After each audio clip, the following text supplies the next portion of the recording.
nada nada lu natti wayya io isinnalalto nanin fayya jiberi radati kawaya nada lu jirtu kabajamtoonni fi jaallatamtoonni maatiiwwan chaanaal keenyaa hundaaf nagaa fi kabajaan keenya idduma jirtanitti isin akka qabu isiniin jecha warroonni toora YouTube chaanaalii kanaaf haaraa taatan immoo toora YouTube chaanaalii keenya ammuma subscribe gochuudhaan maatii nuuf taasisan jenna jechuudha.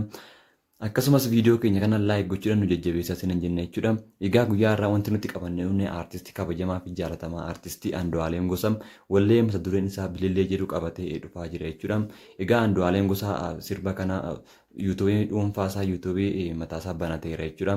Kanaaf walleen kun kan irratti gadhiifamu toora YouTube chaanaalii Andu'aalem Gosaa irratti gadhiifama jechuudha. YouTube kana yoo isin agarsiise kun reefuu subscriberii tokko tuqaa sadii irra jira jechuudha.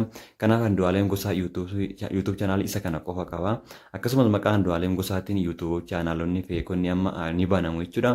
Kanaaf artistii Andu'aalem Gosaan YouTube chaanaalii isa tokkicha kana qofa qaba jechuudha. Akkasumas akkaawuntii Facebook ta'ee peejii hedduutu banameera jechuudha. Yoo xiqqaate gara akkaawuntii dabalatee akkaawuntii peejii gara 20 walitti tura jechuudha. Akkaawuntiin Andu'aalem